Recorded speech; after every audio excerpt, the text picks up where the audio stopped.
राम सेवा हाथ में, तू अकेले नहीं प्यारे, राम तेरे साथ में।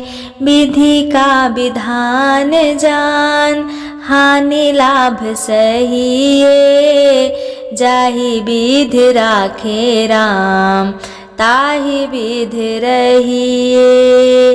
सीताराम सीताराम, सीताराम कहिए, जाहि विधि राखे राम, ताहि विधि रहिए। नमस्ते मित्रों, नमः शिवाय, जय माता दी।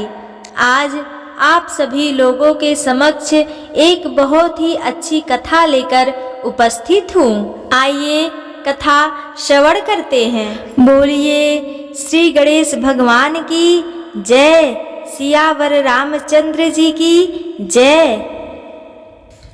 मित्रों, फल दिए बिना कर्म शांत नहीं होता, कर्ता के पीछे हमेशा घूमता रहता है। मनुष्य तो क्या, ईश्वर भी यदि मनुष्य के रूप में अवतार लेते हैं तो उन्हें भी कर्म के सिद्धांत का पालन करना पड़ता है। यह तो सभी जानते हैं कि भगवती सीता साक्षात महालक्ष्मी जी की अवतार थी, फिर भी उन्हें अपने कर्म का फल भोगना पड़ा। लोकापवाद के कारण जब श्री राम जी ने उनका त्याग किया, उस समय वह गर्भवती थी। उन्हें उस अवस्था में पति वियोग तथा वनवास का दुख मिला, जो बचपन में उनसे अनजाने में हो गए अपराध का परिणाम था। अपने बाल्यकाल में एक दिन सीता जी मिथिला नगरी में सखियों के साथ विनोद कर रही थीं। वहां उन्हें शुक पक्षी का एक जोड़ा दिखाई दिया, जो आपस में किलोल करते हुए भगवान श्री राम जी की गाथा गा रहे थे। पृथ्वी पर श्री राम नाम से प्रसिद्ध एक बड़े सुंदर राजा होंगे। उनकी महारानी सीता के नाम से विख्यात होंगी। श्री रामचंद्र जी बड़े बलवान और बुद्धिमान होंगे तथा समस्त राजाओं को वश में रखते हुए सीता जी के साथ 11,000 वर्षों तक राज्य करेंगे। धन्य है श्री राम, परम मनोहर रूप धारण करने वाली वे जानकी देवी भी धन्य है, जो श्री रघुनाथ जी के साथ प्रसन्नता पूर्वक विहार करेंगी। अपना व श्री रामचंद्र जी का चरित्र सुनकर सीता जी ने सखियों से कहा, कुछ भी करके इन पक्षियों को पकड़ लाओ। उन दिनों मनुष्य संकल्प करके कभी कभी पशु पक्षियों की भाषा समझ लेते थे और उनको समझा देते थे। इसलिए संदेह नहीं करना चाहिए कि शुकी की बात को सीता जी कैसे समझ गईं। सखियों ने शुकी को पकड़ लिया और सीता जी को अर्पित कर दिया। सीता जी ने उन पक्षियों से कहा, तुम दोनों बड़े सुंदर हो, देखो डरना नहीं, मुझे बताओ कि तुम कौन हो और कहाँ से आए हो, राम कौन है और सीता कौन है, तुम्हें उनकी जानकारी कैसे हुई।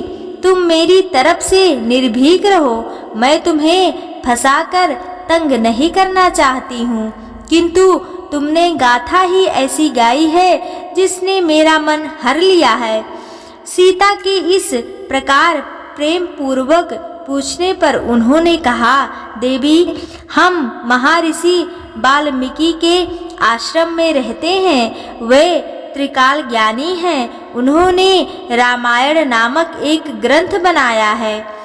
उसकी कथा मन को बड़ी प्रिय लगती है। अपने पर अन्याय होने पर भी दूसरों पर अन्याय न करने वाले श्री राम जी की लीला एवं समता के विषय में सुनते सुनते हमारा चित्त बहुत प्रसन्न होता है।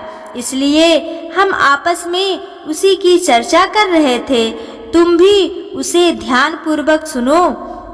भगवान विष्णु अपने तेज से 4 अंश में प्रकट होंगे। राम, लक्ष्मण, भरत और शत्रुघ्न के रूप में वे अवधपुरी में अवतरित होंगे। भगवान श्री राम महर्षि विश्वामित्र के साथ मिथिला पधारेंगे। उस समय एक ऐसे धनुष को जिसको धारण करना भी दूसरों के लिए कठिन है, देख कर ही वे उसे तोड़ डालेंगे और जनक किशोरी सीता जी को अपनी धर्म पत्नी के रूप में ग्रहण करेंगे। सीता जी ने पुनः पूछा, श्री राम जी कैसे होंगे? उनके गुणों का वर्णन करो। मनुष्य अवतार में उनका श्री विग्रह कैसा होगा? तुम्हारी बातें मुझे बड़ी प्रिय लग रही हैं। सीता जी के प्रश्न सुनकर शुक्री मन ही मन जान गई कि ये ही सीता हैं। उन्हें पहचानकर वह सामने आ उनके चरणों में गिर पड़ी और बोली, श्री राम जी का मुख कमल की कली के समान सुंदर होगा। नेत्र बड़े बड़े तथा खिले हुए पंकज की शोभा को धारण करने वाले होंगे। वे अपनी शांत सौम्य दृष्टि से जिस पर भी निगाह डालेंगे उसका चित्त प्रसन्न और उनकी तरफ आकर्षित हो जाएगा। श्री राम जी सब प्रकार के ऐश्वर्यमय गुणों से युक्त होंगे। परम सुंदरी तुम कौन हो? मालूम होता है तुम ही जानकी जी हो, इसलिए अपने पति के सौंदर्य, शूरवीरता और यशोगान का बार बार श्रवण करना तुम्हें अच्छा लग रहा है। सीता जी का सिर लज्जा से थोड़ा नीचे हो गया। लजाते हुए सीता जी ने मीठी मुस्कान के साथ कहा, तुम ठीक कहती हो। मेरे मन को लुभाने वाले श्री राम जब यहाँ आकर मुझे स्वीकार करेंगे तभी मैं तुम दोनों को छोड़ूंगी, अन्यथा नहीं।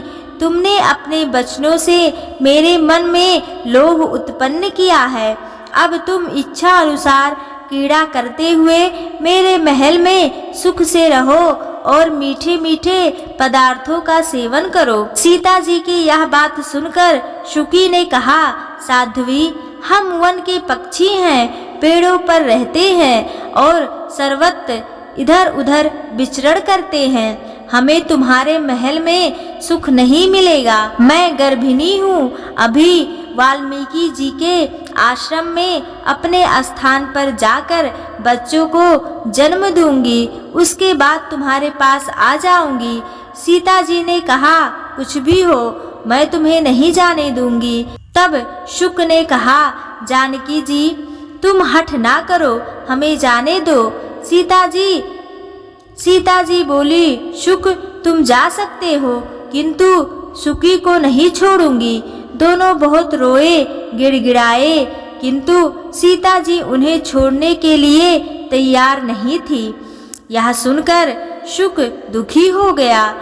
उसने करुणा युक्त बाणी में कहा, योगी लोग जो कहते हैं वह ठीक ही है। किसी से कुछ ना कहें, मौन होकर रहें, नहीं तो उन्मत्त प्राणी अपने वचन रूपी दोष के कारण ही बंधन में पड़ता है। यदि हम इस पर्वत पर बैठकर वार्तालाप ना करते तो हमें यह बंधन कैसे प्राप्त होता, इसलिए मौन ही रहना चाहिए। इतना कहकर शुक ने पुनः सीता जी से प्रार्थना की कि सुंदरी मैं अपनी भार्या के बिना जीवित नहीं रह सकता, इसलिए इसे छोड़ दो, मेरी इतनी प्रार्थना स्वीकार कर लो। किंतु सीता जी नहीं मानी। तब शुकी ने क्रोध और दुख से व्याकुल होकर सीता जी को श्राप दे दिया, अरे जिस प्रकार तू मुझे इस समय अपने पति से अलग कर रही है, वैसे ही तुझे भी गर्भिणी की अवस्था में श्री राम जी से अलग होना पड़ेगा। यह कहकर पति वियोग के शोक से उसने प्राण त्याग दिए। पत्नी की मृत्यु हो जाने पर शुक शोकाकुल होकर बोला, मैं मनुष्यों से भरी श्री राम जी की नगरी अयोध्या में जन्म लूंगा तथा ऐसी अफवाह पैदा करूंगा कि प्रजा गुमराह हो जाएगी और प्रजा पालक श्री राम जी प्रजा का मान रखने के लिए तुम्हारा त्याग कर देंगे। क्रोध और सीता जी का अपमान करने के कारण शुक का धोबी के घर में जन्म हुआ।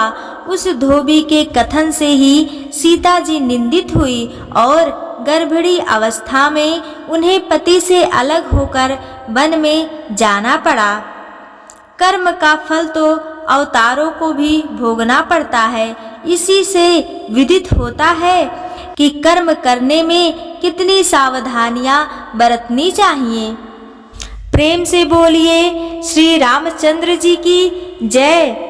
आशा करती हूँ मित्रों आप लोगों को ये कथा अवश्य ही पसंद आई होगी। धन्यवाद मित्रों। जय माता दी।